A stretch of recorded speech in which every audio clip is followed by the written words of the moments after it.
Hello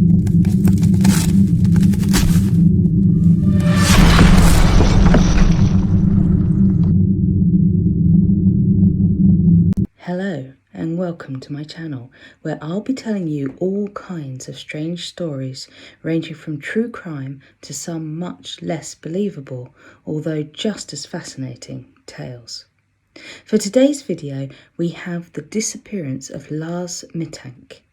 Listen in and see what you think. Lars Mittank, a 28-year-old German tourist, visited the famous Golden Sands resort in Varna, Bulgaria, with friends in June 2014. He fled from the airport and was caught by cameras fleeing into a field after exhibiting odd behaviour on the journey after a suspected beating. There has never been any sign of him since. Footage of his last known movements on YouTube has been watched over 1 million times, earning him the title of the world's most famous missing tourist. Let's look more closely into his story, or at least what we know of it. His disappearance has never been solved. On the 30th of June 2014, Lars Mittank and his companions landed at Varna, a city on Bulgaria's Black Sea coast. Mittank, a Werder Bremen supporter, was involved in an incident with fans of rival Bundesliga club Bayern Munich a week later while drinking at a pub with pals. Mittank vanished after leaving the pub, and his friends were unable to find him for the remainder of the night. He did, however, show up at their resort the next morning, informing his friends that he had been assaulted by 4 men he had fought with in the bar the night before. Some of his buddies remember this differently, claiming Mittank informed them the 4 Bayern supporters had paid a local to do it for them, to beat him up on their behalf. So already the story sounds strange, but there is little doubt that Mittank really was attacked that night. A doctor's examination revealed that Mittank had injuries associated with the struggle, including a cracked jaw and a burst eardrum. Mittank was given medicines, including antibiotics, to help him, and was told that, owing to his ear damage, he would be unable to travel home with the rest of his group, which was scheduled to leave that day. Mittank checked out at the same time as his companions, telling them that he would be okay, before checking into the adjacent Hotel Color Varna for one night. It is supposed that he thought he would be well enough to fly the next day, otherwise he would have booked more time at the hotel.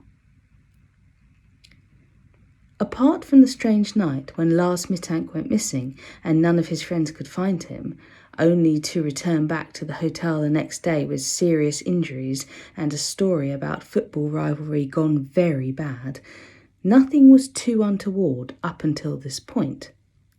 Nothing that would have caused any of Mittank's friends to worry too much. They must all have assumed that he would make it back to Germany in a couple of days, and they could all laugh about the incident once the dust had settled. Sadly, this was never to be. Mittank started to exhibit odd behaviour throughout the night at the Hotel Color, looking paranoid, perhaps concerned that he was being followed by the gang of guys he said had battered him the night before. He hid in a lift for a long time at one point, before leaving the hotel after midnight and returning hours later, with no one ever knowing where he had gone. He even phoned his mother, speaking in low tones and pleading with her to deactivate his credit cards because 4 men were about to murder him. The next day, Mittank, still very much alive and seemingly less troubled, travelled to Varna airport to consult with the airport doctor about whether his ear had recovered enough to enable him to fly home. A construction worker running a project at the airport seems to have interrupted the pair's discussion.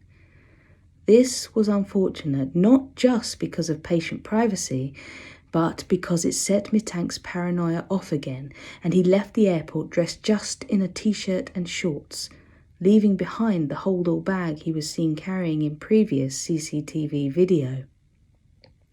It was at this point that multiple cameras caught him running across the car park, jumping a fence and vanishing forever into a sunflower field. If it wasn't such a distressing story for everyone involved, the image might even have been considered beautiful.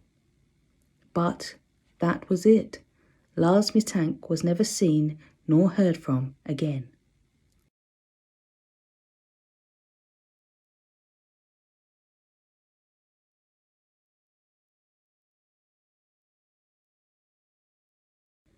While it is still possible that he was being followed, it seems more probable that his head injury, perhaps in conjunction with the effects of the antibiotic he was given or another drug he had taken at some point during his time away, caused some sort of psychotic episode. While his mother continues to look for information about her son's disappearance, after years of inquiry by Germany's Federal Criminal Police Office, no solid leads have ever been found. Despite this, online researchers and other concerned people sometimes claim sightings of Mittank. When a guy with no identity and no memory of who he was discovered in Porto Velho, Brazil, in 2016, several internet users speculated that it might have been Mittank.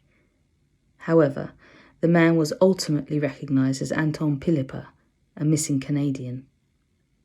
One truck driver claimed to have offered Mittank a ride in Brandenburg in 2019, noticing the remarkable similarity between the man he picked up on the road and the one who had been missing for 5 years by that point.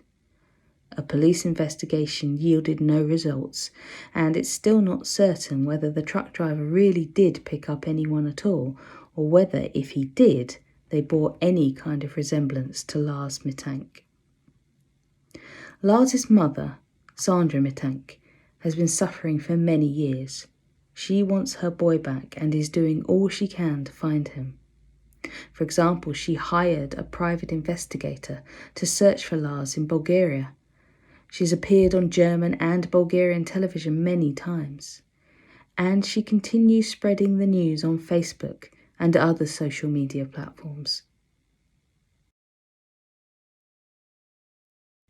Sandra Mittank received letters and pictures from all over the globe throughout the years, including one from South America of a young man who resembled Lars. Although this gave her hope initially, it was discovered that this person was actually from the United States and had vanished while walking from the US to Colombia. Sandra Mittank realises the odds of finding her son, if he is even still alive, are low as a result of all those false leads. She will not, however, give up. The truck driver's tale in particular seems to have persuaded her that this and any new lead is worth investigating, and she has posted many times on social media about it, urging everyone in Berlin and Brandenburg to keep their eyes peeled. Sandra Mittank and many other people believe Lars may have lost his memory, that he's scared and confused and wants to go home, even though he doesn't know where home is. And that, above all, is heartbreaking, whether it's true or not. Thank you so much for watching my video. If you enjoyed the content, click the subscribe and like button so you can receive more content like this strange story every week. See you next time.